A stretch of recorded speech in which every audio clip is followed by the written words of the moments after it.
दोस्तों, इस वीडियो में मैं आपको बताऊंगा श्री हरि विष्णु जी के 5 छल। भगवान विष्णु का पहला छल नृत्य की अप्सरा अवतार। कई युगों पहले एक वृकासुर नाम का राक्षस हुआ करता था। वृकासुर का विवरण शिव महापुराण में विस्तृत रूप में किया गया है। वृकासुर ने बहुत लंबे समय तक भगवान शिव की घोर तपस्या करता रहा। तपस्या से प्रसन्न होकर भगवान शिव ने वृकासुर को दर्शन दिए और वरदान मांगने को कहा।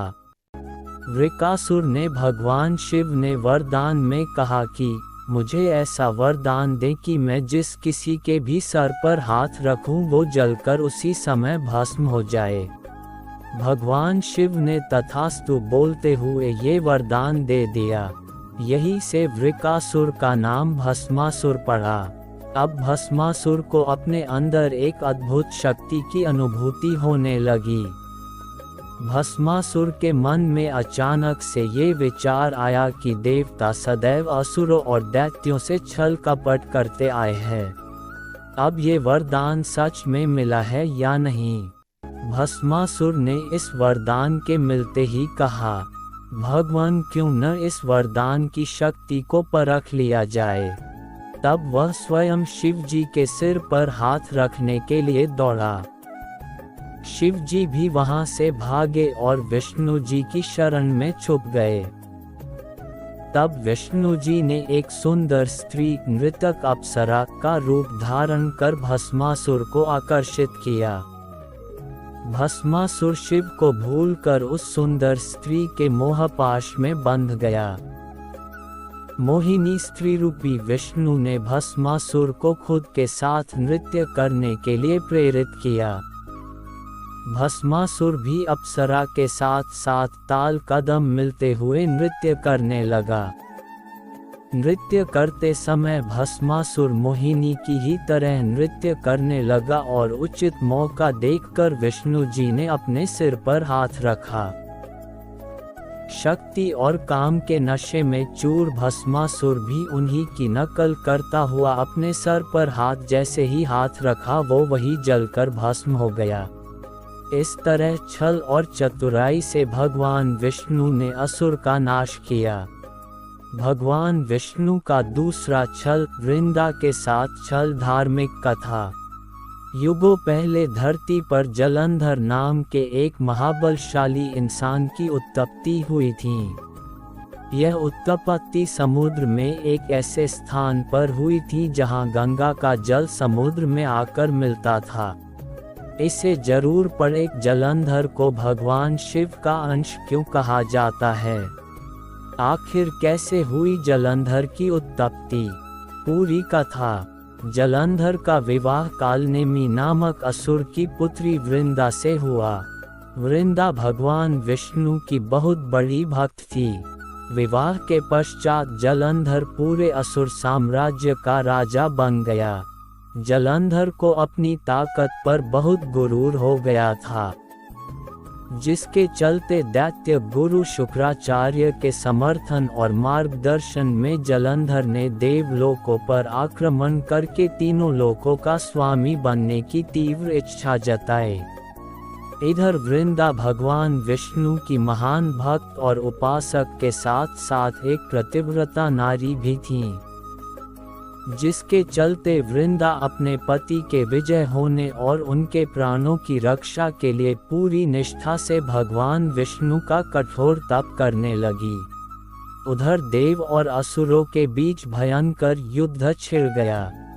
वृंदा का ये कठोर तप और पतिव्रता की शक्ति जलंधर की हर युद्ध में एक अभेद सुरक्षा कवच बनकर रखा करने लगी। कोई भी अस्त्र शस्त्र जलंधर को छू तक नहीं पा रहे थे, जिसके चलते जलंधर बहुत आसानी से देवों को पराजित कर इंद्रलोक पर कब्जा कर लिया। जलंधर की कामना यही खत्म नहीं हुई। वो शिवलोक पर आक्रमण करने कैलाश पहुंच गया। कैलाश पर जाते ही जलंधर की भेंट माता पार्वती जी से हुई। माता पार्वती के तेज और सुंदर रूप देख जलंधर माता पार्वती जी पर मोहित हो गया। वासना में चूर जलंधर ने विवाह का प्रस्ताव माता पार्वती के सम्मुख रखा। माता ने जलंधर को साधन करते हुए वहां से चले जाने को कहा। तब जलंधर ने बलपूर्वक माता पार्वती को लेना जाना चाहा। उसी समय माता ने भगवान शिव का आवाहन किया। भगवान शिव तुरंत वहां प्रकट हुए। जलंधर और भगवान शिव के बीच भयंकर युद्ध छिड़ गया। चारों तरफ प्रलय मच गई। सारा लोक परलोक इस युद्ध को देख रहा था। भगवान शिव जलंधर पर जो भी वार करते उससे जलंधर को कोई हानि ना होती। युद्ध लंबे समय तक चलता रहा। कोई परिणाम नहीं निकल रहा था। भगवान शिव मन ही मन भगवान विष्णु से आग्रह करने लगे कि प्रभु पता लगाओ कि आखिर कौन सी शक्ति जलंधर की रक्षा कर रही है। प्रभु इसका तुरंत कोई समाधान निकालो, वरना अनर्थ हो जाएगा।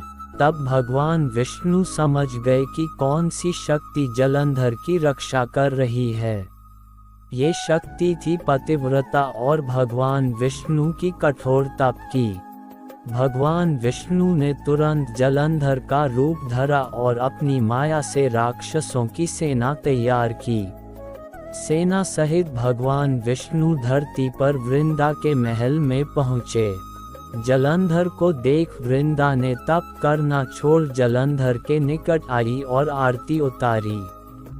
भगवान विष्णु जी ने तप तो खंडित करवा दिया था, लेकिन पतिव्रता की शक्ति तोड़ने के लिए भगवान विष्णु जी को मजबूरन पति धर्म का नाटक भी करना पड़ा, जिसके चलते वृंदा की पतिव्रता शक्ति नष्ट हो गई। शक्ति नष्ट होते ही वहां कैलाश पर भगवान शिव जी ने जलंधर का गला धड़ से अलग कर दिया। जलंधर का वध होते ही स्वर्गलोक पुनः देवताओं का हो गया। इस प्रकार लोक कल्याण के लिए भगवान विष्णु जी ने वृंदा के साथ यह छल किया। सत्य के पता चलने पर क्रोध में आकर वृंदा ने भगवान विष्णु को श्राप दे दिया। इसके बाद क्रोध भरे मन से वृंदा ने खुद का आत्मदाह कर लिया। तब उसकी राख के ऊपर तुलसी का एक पौधा जन्मा। तुलसी देवी वृंदा का ही स्वरूप है, जिसे भगवान विष्णु लक्ष्मी से भी अधिक प्रिय मानते हैं। भारत के पंजाब प्रांत में वर्तमान जलंधर नगर जलंधर के नाम पर ही है। जलंधर में आज भी असुरराज जलंधर की पत्नी देवी वृंदा का मंदिर मोहल्ला कोट किशनचंद में स्थित है। मान्यता है कि यहाँ एक प्राचीन गुफा थी जो सीधी हरिद्वार तक जाती थी। माना जाता है कि प्राचीन काल में इस नगर के आसपास 12 तालाब हुआ करते थे। नगर में जाने के लिए नाव का सहारा लेना पड़ता था। भगवान विष्णु का तीसरा छल मोहिनी रूप। दोस्तों, यह अद्भुत घटना समुद्र मंथन के समय की है। एक बार महर्षि दुर्वासा बैकुंठ धाम से वापस आ रहे थे। रास्ते में उन्होंने राजा इंद्र को अपने ऐरावत हाथी पर सवार होकर अपनी ओर आते हुए देखा।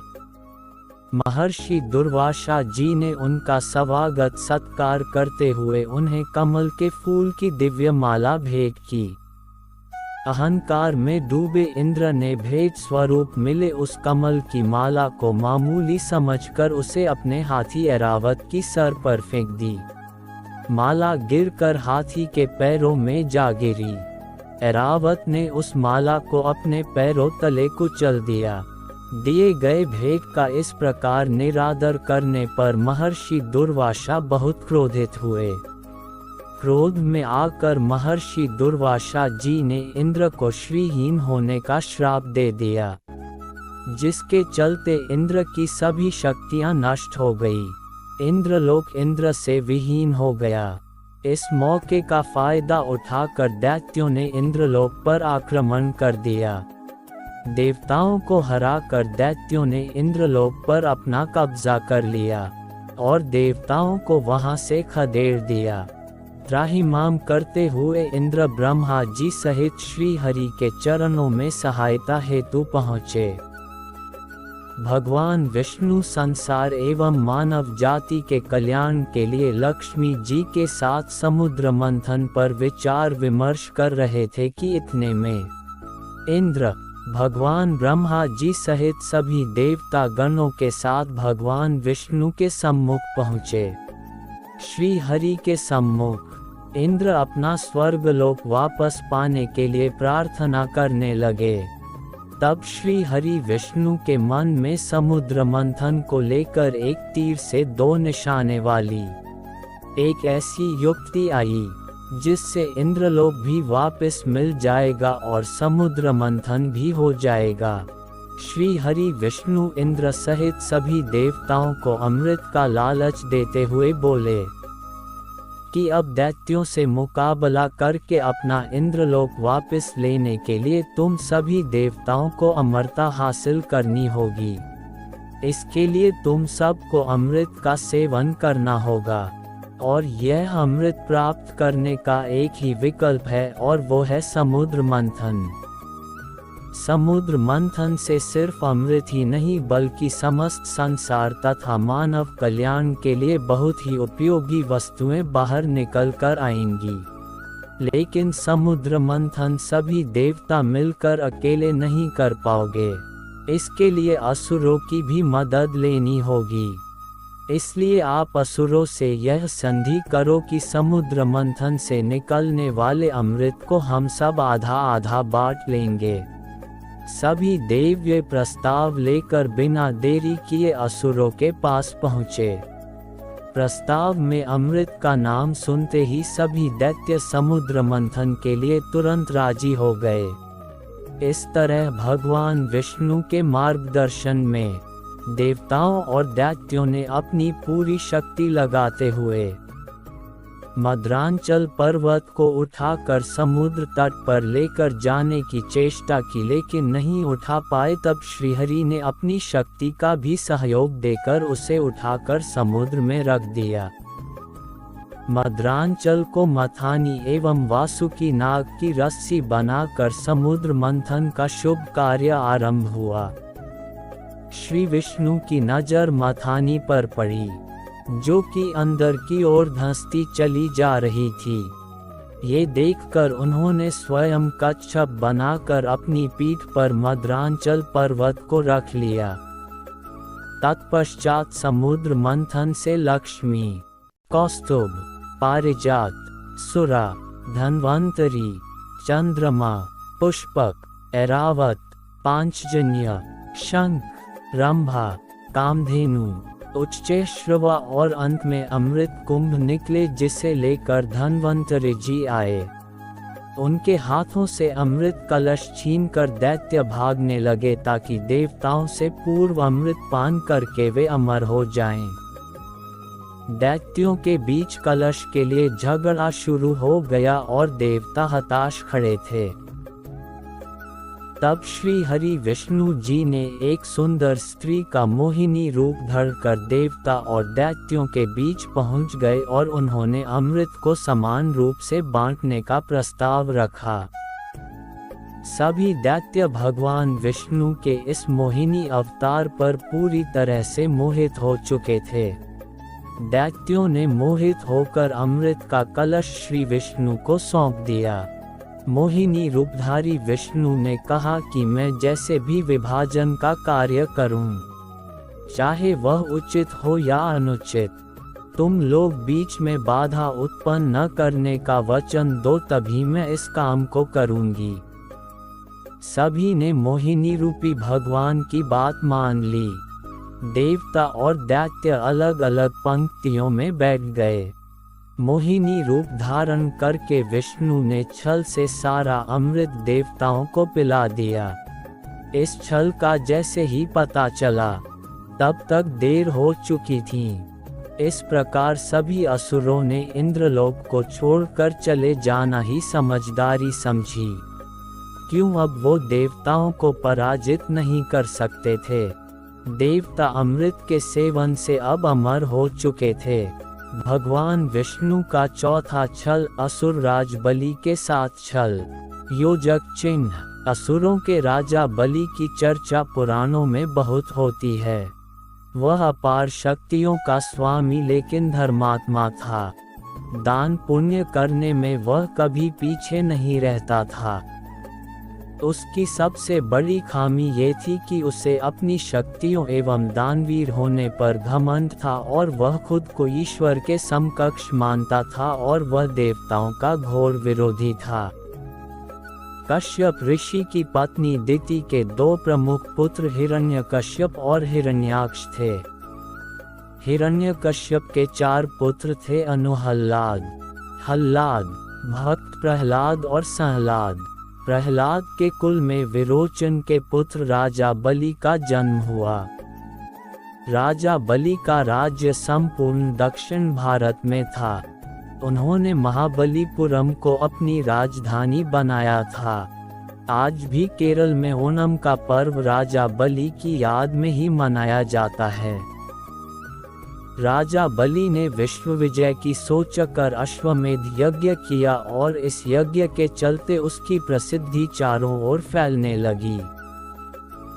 अग्निहोत्र सहित उसने 98 यज्ञ संपन्न कराए थे और इस तरह उसके राज्य और शक्ति का विस्तार होता ही जा रहा था। तब उसने इंद्र के राज्य पर चढ़ाई करने की सोची।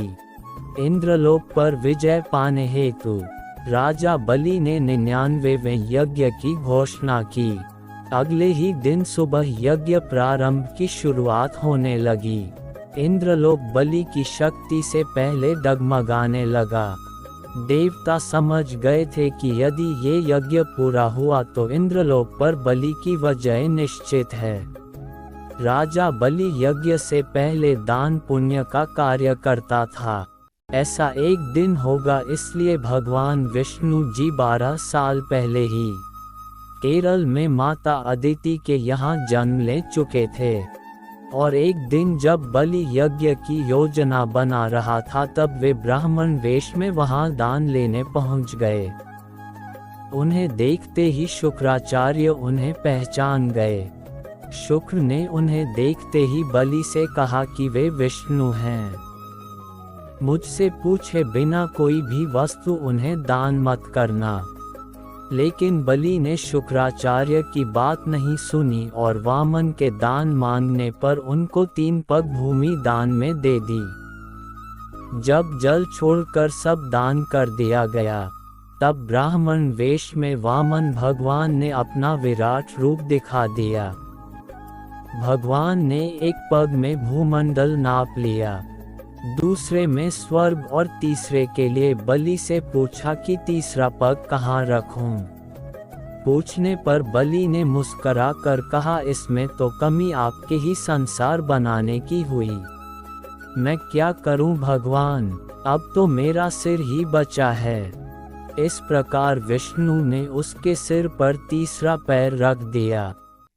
उसकी भक्ति से प्रसन्न होकर विष्णु ने उसे पाताल में रसातल का कलियुग के अंत तक राजा बने रहने का वरदान दे दिया। तब बलि ने विष्णु से एक और वरदान मांगा। राजा बलि ने कहा कि भगवान यदि आप मुझे पाताल लोक का राजा बना ही रहे हैं तो मुझे वरदान दीजिए कि मेरा साम्राज्य शत्रुओं के प्रपंचों से बचा रहे और आप मेरे साथ रहें।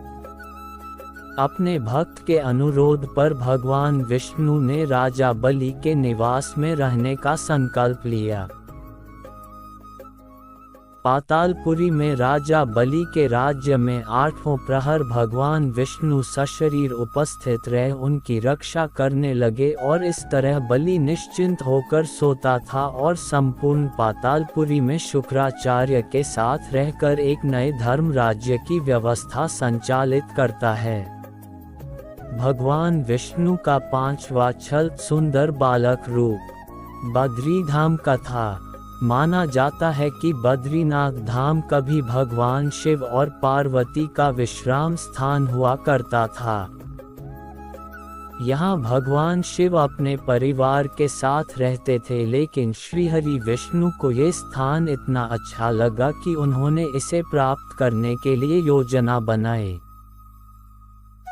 पुराण कथा के अनुसार सतयुग में जब भगवान नारायण बद्रीनाथ आए तब यहाँ बदरियों यानी बेर का वन था और यहाँ भगवान शंकर अपनी अर्धांगिनी पार्वती जी के साथ मजे से रहते थे।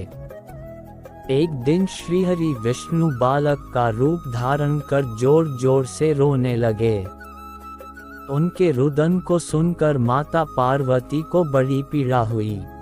वे सोचने लगी कि इस बीहड़ वन में ये कौन बालक रो रहा है, यह आया कहाँ से और इसकी माता कहाँ है। यही सब सोचकर माता को बालक पर दया आ गई। तब वे उस बालक को लेकर अपने घर पहुंची। शिव जी तुरंत ही समझ गए कि यह कोई विष्णु की लीला है। उन्होंने पार्वती से इस बालक को घर के बाहर छोड़ देने का आग्रह किया और कहा कि वह अपने आप ही कुछ देर रोकर चला जाएगा। लेकिन पार्वती माँ ने उनकी बात नहीं मानी और बालक को घर में ले जाकर चुप कराकर सुलाने लगी। कुछ ही देर में बालक सो गया। तब माता पार्वती बाहर आ गईं और शिव जी के साथ कुछ दूर भ्रमण पर चली गईं। भगवान विष्णु को इसी पल का इंतजार था। इन्होंने उठकर घर का दरवाजा बंद कर दिया। भगवान शिव और पार्वती जब घर लौटे तो द्वार अंदर से बंद था। इन्होंने जब बालक से द्वार खोलने के लिए कहा तब अंदर से भगवान विष्णु ने कहा कि अब आप भूल जाए भगवान, ये स्थान मुझे बहुत पसंद आ गया है, मुझे यहीं विश्राम करने दीजिए। अब आप यहाँ से केदारनाथ जाएं। तब से लेकर आज तक बद्रीनाथ यहाँ पर अपने भक्त